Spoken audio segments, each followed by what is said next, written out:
sadar tidak sadar, manusia itu dikuasai 90% melalui Mickey ini. Jadi 90% itu dikuasai oleh Mickey. Apa itu Mickey?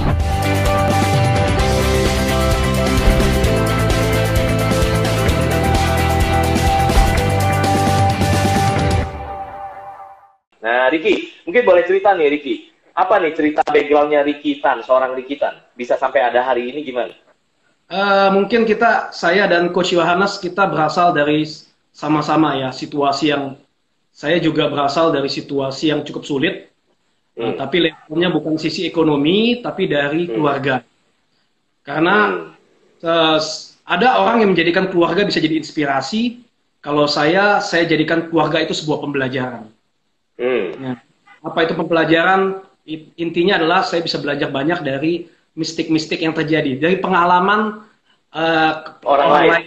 Iya, jadi kadang-kadang kita harus belajar dari pengalaman diri sendiri. Saya sangat setuju tadi, ya, bahwa saya belajar pembelajaran dari cukup banyak orang. Dari di situ saya belajar bahwa pengalaman kesalahan seseorang kita bisa jadikan untuk kita perbaikin, dan pada saat suatu yang baik bisa kita jadikan sebuah inspirasi seperti itu. Dan di masa-masa sulit tersebut justru malah jadi satu burning desire, Coach. Iya, jadi itu very good tuh. Harus burning desire. Nah, kalau menjadi dampak untuk orang lain, tapi waktu itu saya berpikir kayaknya nggak bisa deh gitu. Dan untungnya saya juga tipe orang yang takut Tuhan. Di masa usia 20-21 tahun, di situ saya mulai mengalami suatu anugerah lah ya, di mana saya ketemu seorang mentor, dan satu mentor tersebut bilang saya, "Boy, yes you can, kamu bisa jadi seorang pemimpin." Awalnya dia bilang. Kemudian saya mulai mengembangkan diri, akhirnya saya ngelit ya, memimpin 3 organisasi di usia sekitar masih 20 tahun ya. Nah, dari situ saya belajar bahwa pentingnya sebuah sebuah pembelajaran bahwa kita bisa, asalkan dimulai dari sebuah mindset bahwa yes you can, seperti itu. Nah, jadi mulai itu sih mungkin background saya. Nah, dari background itu, pikiran saya pikir, wah, saya pengen nih bisa juga bantu orang membuka pola pikir yang benar seperti itu. Saya pengen bahwa kalau orang-orang dari perkataan simple aja, bahwa yes, kamu bisa jadi seorang pemimpin dari mentor saya berpikir bahwa orang lain juga bisa seperti itu. Dari itu saya pikir, usia 21 tahun, saya pikir saya ingin jadi seorang trainer, saya pengen jadi seorang motivator, saya ingin jadi seorang coach. Dan dari situ saya mulai jadi seorang sales, di situ saya mulai bekerja jadi seorang trainer di 3 perusahaan, Artagraha, Indovision, dan Ciputra. Akhirnya saya memutuskan, bagaimana ya saya bisa lebih berdampak, lebih besar lagi. Saya bukalah training center saya, yaitu Impact. Training ya? Training. Nah, rencananya ke depan Impact akan dibuat jadi lebih besar lagi, bukan cuma training, tapi banyak hal. Tapi saat ini memang kita fokus pada sales, motivasi, dan leadership. Siap. Dan menariknya kalau dari sisi training, itu seringkali yang dibutuhkan bukan cuma training loh, Coach. Seringkali pada saat kita training, khususnya pada saat leadership, ternyata ada intrik-intrik, ada konflik seperti itu. Dari situlah saya menemukan bahwa perlunya juga konsultasi tentang konflik manajemen. Nah, konflik manajemen itu penting karena ternyata manajemen konflik itu dibutuhkan. Jadi mulai tahun 2018 kita juga bantu untuk konflik manajemen. Seperti itu. Ricky, kalau menurut Pak Ricky ya, menurut seorang Ricky gitu ya, Ricky Tan gitu, apa sih kunci sukses entrepreneur sukses? Nah, gitu. Kunci sukses entrepreneur sukses. Nah, itu dia. Gimana kalau menurut Ricky? Thank you, Coach. Jadi saya berpikir begini, dari awal saya berpikir bahwa mindset cukup untuk membuat seorang itu sukses. Awalnya saya berpikir begitu. Tapi kesini saya melihat bahwa saya mulai mendalami dalam waktu 3 tahun terakhir ini, bahwa selain sales, motivasi, dan leadership, saya melihat kunci seorang bisa sukses, ada sesuatu yang saya sebut adalah sistem habit. Sistem habit. Coach pernah dengar sistem habit? Coba Bapak jelasin, Ibu, Rick, biar yang belajar sama kita bisa belajar bareng. ada Gimana? sesuatu yang namanya Mickey. Sesuatu yang kalau Bapak Ibu sekalian pernah dengar, Mickey itu kan sebuah karakter di kartun ya. Oh iya, Mickey, ini MIKI gitu ya. betul. Coba jelasin, Rick. Nah, ini sesuatu yang menarik sekali. Jadi kalau kita bicara tentang sistem habit begini, bahwa sadar tidak sadar, manusia itu dikuasai 90% melalui Mickey ini. Jadi 90% itu dikuasai oleh Mickey. Apa itu Mickey? Sistem habit itu pertama adalah mindset. Jadi mindset, tapi lebih dalamnya lagi saya berani sebut ini namanya yang pertama ini adalah strong mindset. Beda dengan mindset yang biasa, tapi strong mindset. Jadi mindset yang menjadi mercusuar kita. Okay. Nah, tadi saya senang Coach Yohanes bilang lighthouse. Iya. Mindset kita yang strong ya, bukan yang biasa-biasa ya. Yang strong mindset itu harus jadi mercusuar atau lighthouse kita. Nah, kita harus tahu apa aja strong mindset kita. Ricky, kalau mindset itu kalau mau didalamin lebih lagi sebelum yang ke I ya, yang I, itu kalau Coach Yohanes bilangnya namanya bukan cuma mindset, tapi belief set. Belief set. Di dalam sini nih.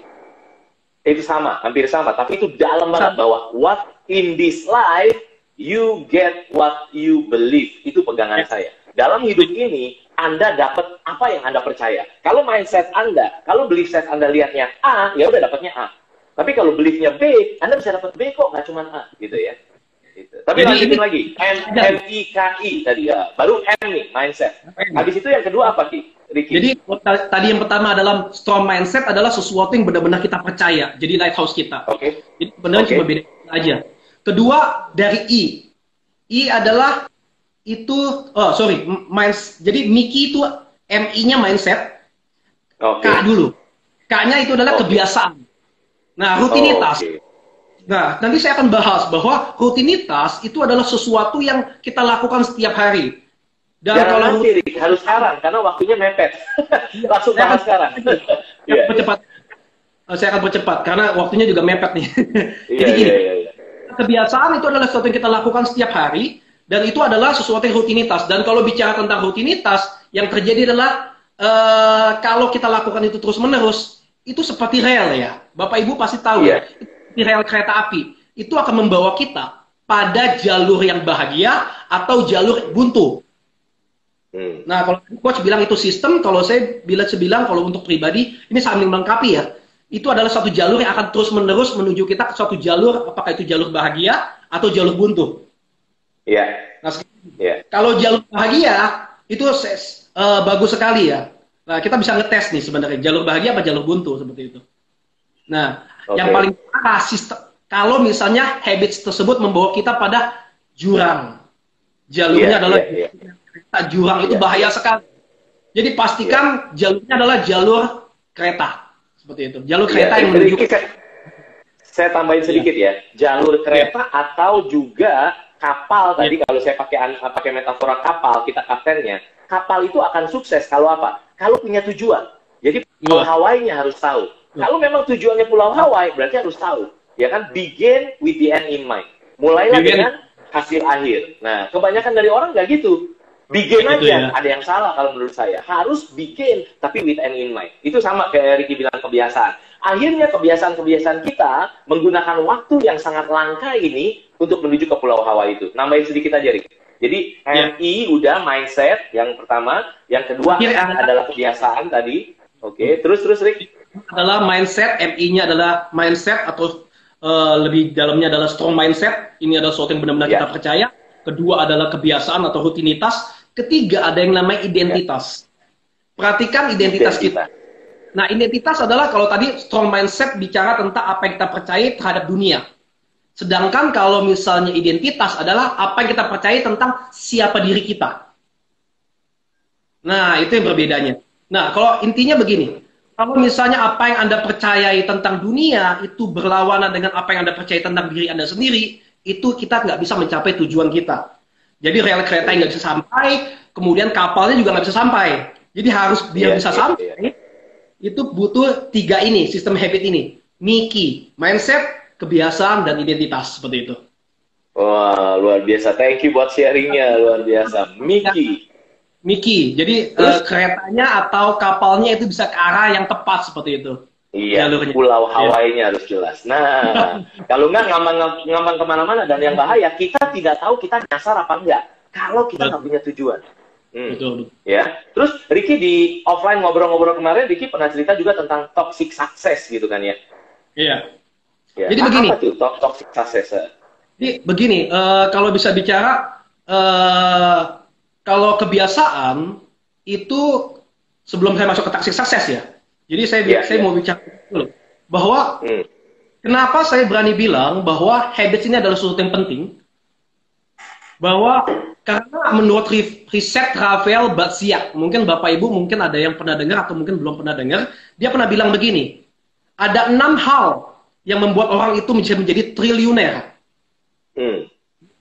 Jadi 6 hal. Jadi faktornya adalah kalau bisa bilang 6 hal itu adalah suatu hal yang akan membuat seseorang itu kualitas orang triliuner. Dari bukunya Jadi 6. Apa aja, Ricky? Itu adalah kebiasaan bangun pagi.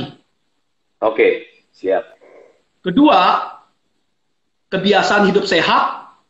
Ketiga, kebiasaan introspeksi. Keempat, biasa memiliki rutinitas. Kelima, suka membaca atau biasa membaca. Keenam, kebiasaan disiplin. Oke, benar. Bagus banget. Jadi, itu. Kalau bicara tentang 6 hal ini yang menjadi kunci sukses seorang triliuner ya, triliuner, kita bisa sebutnya triliuner rupiah, itu adalah mereka memiliki 6 hal, dan 6 hal kualitas tersebut adalah kata yang sama, yaitu biasa atau kebiasaan. Nah, jadi dibilang kenapa pentingnya sistem habit atau Miki ini. Nah, tapi berjalannya waktu, kadang-kadang harus hati-hati untuk mencapai sukses tadi itu. Kalau saya bicara dengan Coach Yohanes, hati-hati yang namanya toxic sukses. Apa itu toxic sukses? Adalah sukses beracun. Nah, itu bahaya ya. Itu bahaya kalau sukses beracun. Tadi makanya saya tanya sama Coach tentang Johnny the Kway Teow Man. Iya. Ya, karena saya begini, kalau kita bicara tentang sukses ada 2, sukses beracun sama sukses yang bahagia. Nah, kita mau pasti sukses beracun, pasti pengen sukses yang bahagia. Sukses madu yang dan racun ya. Oke. Iya, madu dan racun. Jadi ini perkataannya bagus sekali. Nah, ini ada penelitian dari seorang bernama Paul Parcell, dia bilang begini, bahwa dia meneliti 100 orang paling sukses. Kemudian 10 tahun kemudian dia teliti apa yang terjadi pada mereka. Ternyata dengan 100 orang ini hanya 10 orang, jadi hanya 10% yang mengalami sukses yang menjadi madu buat mereka. Sweet, bahagia, benar-benar sukses berhasil. Sisanya itu mereka mengalami ketidakseimbangan. Mereka mengalami imbalance dalam hidup mereka. Nah, apakah itu hanya sukses finansial, tapi keluarganya itu berantakan, atau mentalnya terganggu, atau mereka sering khawatir, intinya mereka nggak ngalamin sukses yang benar-benar sweet, benar-benar manis seperti itu. Iya. Makanya kan Rick harus bisnis profitable, sama satu lagi yang lebih mahal, autopilot. Dia punya waktu untuk melakukan hal-hal yang lebih berkualitas. Betul, setuju Coach. Siap. Oke. Ricky, ini mungkin saya ingetin karena udah banyak yang setia nonton kita sampai udah mau habis. Nanti terakhir masih ada pertanyaan buat Ricky lagi nih ya.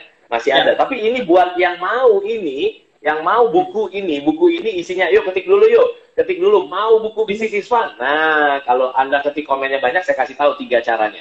3 cara praktisnya untuk dapetin buku ini. Langsung dikirim ke alamat Anda, tapi harus memenuhi 3 syarat ya.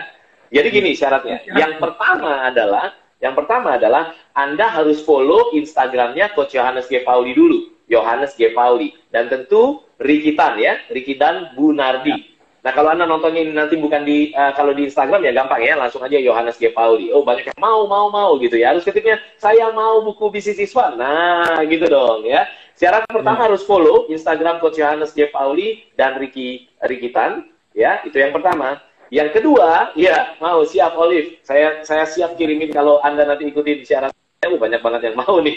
Yang kedua adalah Anda harus DM. DM itu berarti direct message ya. Harus direct message buku Business is Fun ini. Ini buku isinya 7 strategi praktis lengkap dan sudah terbukti berhasil. bangun bisnis apapun ya, buat yang udah punya bisnis maupun yang mau bangun bisnis, profitable autopilot aja ujungnya. Udah terbukti berhasil karena banyak banget yang nerapin prinsip-prinsip dan framework strategi-strategi di bisnis ini, di buku ini. Nah, terus habis itu apa yang terjadi? Yang kedua harus DM. DM-nya apa? DM-nya cuma 4 info. DM-nya ke Coach Yohanes G. Pauli, bukan ke Rikitan ya, ke Coach Yohanes G. Pauli. Cara DM-nya cuma 4 info. Kan nama saya Coach Yohanes G. Pauli, singkatnya Coach YGP atau Coach YGP. Jadi 4 info di DM ke Yohanes G. Pauli cukup 4. Coach YGP Rikitan, ya, itu yang pertama. Lalu nama lengkap Anda, WhatsApp Anda, dan email Anda. Udah itu aja, cuma 4 info. Coach YGP Rikitan, supaya nanti tim saya tahu ya, Coach YGP Rikitan. Yang kedua adalah nama lengkap Anda, lalu kemudian nomor WhatsApp Anda dan email Anda. Di DM ke Yohanes G. Pauli, Coach Yohanes G. Pauli ya. Nah, yang ketiga nanti syaratnya adalah tim saya dari Gratio, super tim di Gratio, akan langsung liatin DM-DM yang masuk ke Instagram Coach Yohanes G. Pauli. Anda yang beruntung akan dipilih dan langsung apa? Langsung ditanya alamatnya dan langsung dikirim ke alamat Anda. Oke, ada 3 syarat. Ingat nanti abis ini, dengerin dulu, jangan keluar dulu biar kita belajar dari Rikitan lagi nih ya. Ya, thank you Pak Ade. Pak Ade bilang sudah baca, bagus bukunya, ya kan? Wah, thank you so much Pak. Buat yang Anda mau, silahkan nanti. Caranya tadi udah Coach Yohanes sebutin ya. Follow, lalu DM, isinya 4 info doang. Habis itu yang ketiga, tungguin nanti tim kita akan melihat Anda yang beruntung, langsung di DM lagi bisa dapat buku Business is Fun. Oke, Ricky, ini pertanyaan-pertanyaan saya beberapa yang terakhir buat Ricky ya. Waktunya masih ada beberapa menit lagi ke depan. Jadi tadi tentang toxic success tuh hati-hati sekali ya. Makanya kita jangan cuma punya karunia memiliki. Karena kan kalau secara konvensional ya harus punya karunia menikmati. Menikmati, betul ya. Nah, makanya secara konvensional hati-hati, jebakan sukses itu ada 3 ta kan. Harta, tahta, ya harta itu kan uang. Ya, tahta tuh bukan cuma tahta raja, bukan, tapi kekuasaan. Ya kan? Kita merasa hebat, kita kenal banyak orang, networking segala macam. Lalu yang ketiga apa? Bukan wanita, Rik. Cinta. Nah, karena kan yang selingkuh dan bisa bahaya terjebak bukan cuma pria ke wanita. Wanita ke pria juga bisa. Jadi hati-hati sama harta, tata, wanita. Ya. Itu sekali lagi ngomongnya gampang, tapi ternyata ngelakuinnya, tidak mudah memang, tidak mudah gitu kan ya. Bukan wanita tadi tuh, Pak Tanpanas. Harta tata wanita nggak boleh, enak aja. Kalau wanita berarti ini dong menganggap wanita doang yang jadi masalah, bukan. Pria juga bisa gitu kan ya. Oke, sekarang Ricky, pertanyaan terakhir penting nih. Yang nonton kita kalau di Gratio, kita tuh bantu 2 macam orang, Ricky. 2 macam orang. Satu adalah orang yang belum jadi entrepreneurs, belum jadi wirausaha, belum jadi pemilik bisnis, tapi dia mau jadi pemilik bisnis. Tapi belum mulai-mulai, karena takut, gitu kan ya. Karena takut gagal, takut semacamnya, dan nggak tahu caranya, nggak tahu bisnisnya apa. Itu, yang datang ke Gratio itu dibantu itu. Satu, yang mau bangun bisnis. Yang kedua adalah, mereka yang sudah punya bisnis, tapi profitable saja, belum autopilot. Nah, itu tuh. Gitu kan ya. Nah, kalau pertanyaannya buat Ricky adalah di saat new normal seperti ini gitu, di saat new normal seperti ini. Apa yang paling pesan Ricky, apa yang paling dibutuhkan oleh pemilik bisnis dulu deh, orang yang punya bisnis. Ya, pesan Ricky buat seorang entrepreneur yang punya bisnis apa dari Ricky Tan? Silakan. Jadi kalau bisa dibilang untuk pemilik bisnis menurut saya pribadi adalah nomor 1 mereka harus bisa adaptif ya terhadap perubahan. Jadi kalau bisa dibilang ada perubahan, kita harus membaca perilaku. Karena saya mendalami tahun ini tentang perilaku, khususnya tentang sistem habit, kita harus melihat ini masuknya ke arah mana ini, trennya ke arah mana. Kita melihat bahwa kita harus adaptif dulu. Yang menurut saya bisa bertahan adalah bukan orang yang cuma bisa melihat perubahannya ke arah mana, tapi masuk ke arah nanti kan new normal ya. Ya. Paling bagus kalau misalnya kita adaptif menuju ke arah next normal. Jadi nanti kita sudah ngebaca ke arah mana selanjutnya setelah new normal selesai, ke arah mana next normal ini akan berlanjut seperti itu. Iya. Jadi adaptif penting sekali. Dan cuma kalau saya ngomong jujur, Coach. Jadi begini, kalau ngomong tentang perubahan, orang itu nggak suka perubahan gitu maksudnya. Iya. Iya. Jadi bisa bilang, siapa yang bilang kita bahwa misalnya contoh, Anda suka gak sih kejutan? Ya, saya suka kejutan. Tapi kejutan yang bagus buat saya gitu. Tapi kejutan yang tidak menyenangkan buat saya, perubahan itu kita nggak suka gitu. Kenyataannya ini kenyataannya, saya berdasarkan riset ya, saya berdasarkan penelitian. Jadi benar-benar bukan cuma berdasarkan sembarangan, tapi sudah penelitian 60 tahunan, ya, bahwa perubahan itu tidak mudah. Orang senang bilang bahwa kita harus change, kita harus jadi agent of change, segala macam. Kemudian entrepreneur itu juga, ya kita harus change gitu. Tapi kenyataannya, niat itu nggak mencukupkan diri kita untuk mau berubah. Seringkali yang adalah bukan niat, justru malah sistem habit. Bahwa niat itu, niat dan motivasi penting. Niat dan motivasi itu penting, tapi yang lebih penting adalah rutinitas untuk mau mengubah dan harus tahu caranya untuk berubah, seperti itu. Iya. Harus efektif. Ricky, kalau saya tambahin tadi tentang habit dan sebagainya, tadi Ricky bilang ini new normal gitu kan ya. New normal, kita harus siap untuk bahkan bukan cuma new normal, tapi next normal, betul nggak sih? Next normal. Kadang-kadang orang takut dengar kata new normal sama next normal. Jadi saya ganti. Normalnya ganti adventure. Jadi kemarin itu sebelum COVID-19 itu adalah old adventure. Old adventure. Adventure yang lama. Kita sekarang lagi di new adventure. Seru dong kalau jadi adventure, ya nggak sih? Tapi siap untuk bisa siap untuk agile, tangkas, untuk adapt, untuk next adventure. Nah, itu dia. Dan tadi Ricky bilang tentang nggak nyaman, memang betul. Ada rumusnya yang bilang gini, kalau Anda pengen nyaman, di lingkungan yang nyaman, pasti Anda nggak akan growth, Anda nggak akan bertumbuh. Betul nggak sih? There is no growth in comfort zone. Tapi kalau Anda pengen bertumbuh, karena happy itu pasti bertumbuh, ya. Bertumbuh itu pasti happy, apapun itu. Berarti if you want to be in growth zone, there is no comfort in growth zone. Anda pilih yang mana? Saya pilih di growth zone. Saya tahu pasti tidak nyaman. Gitu. There is no growth in comfort zone. There is no comfort in growth zone. Gitu, Ricky. Tambahin sedikit. Silakan. Terus ada pesan-pesan buat orang yang baru mau bangun bisnis gimana, Ricky? Kalau untuk mau masuk bisnis pastinya perlu persiapan ya. Jadi menurut saya pribadi kalau tadi kan adalah perlu adaptif untuk perubahan karena waktunya udah sangat singkat. Saya bicara cepat ya. Jadi pertama harus adaptif terhadap perubahan untuk entrepreneur.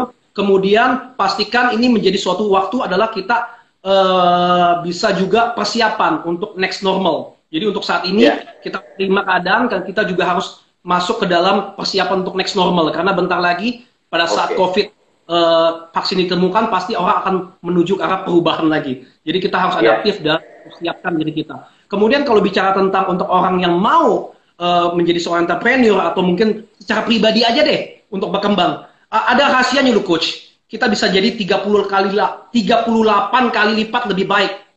Itu menurut Jason Sia. Ternyata itu kuncinya adalah cukup 1% lebih baik, berubah 1% lebih baik, konsisten dari sistem habit. Setuju.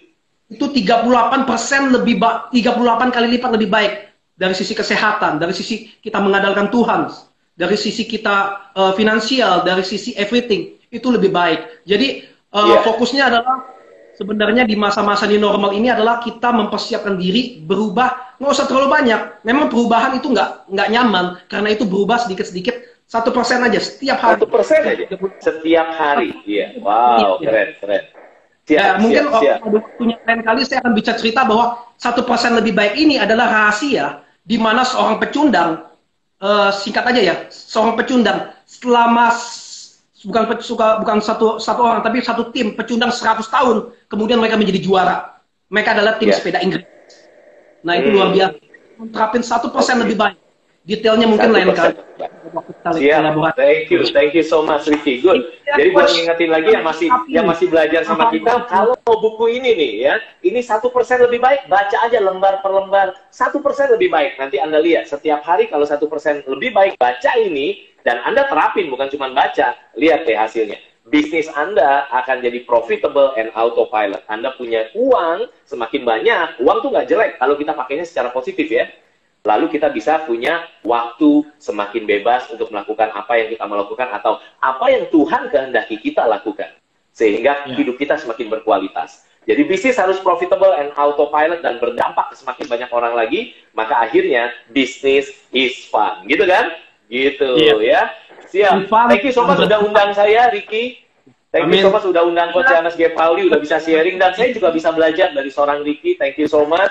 Jadi buat Anda yang mau bukunya, ingat baik-baik, caranya simple, cuma 3 langkah tadi ya. Caranya yaitu follow Instagram Coach Yohanes G. Pauli dan Ricky Tan, oke. Lalu kemudian yang kedua adalah isi DM, direct message 4 nama, yaitu Coach 4 poin doang DM-nya, yaitu apa? Coach YGP, Ricky Tan, nama lengkap Anda, nomor WhatsApp Anda, email Anda, dan yang ketiga adalah nanti Gelasio Team akan lihat DM-nya. Kalau Anda beruntung, langsung dikasih DM lagi nanti, berarti Anda pemenangnya dan buku ini langsung dikirim ke alamat Anda.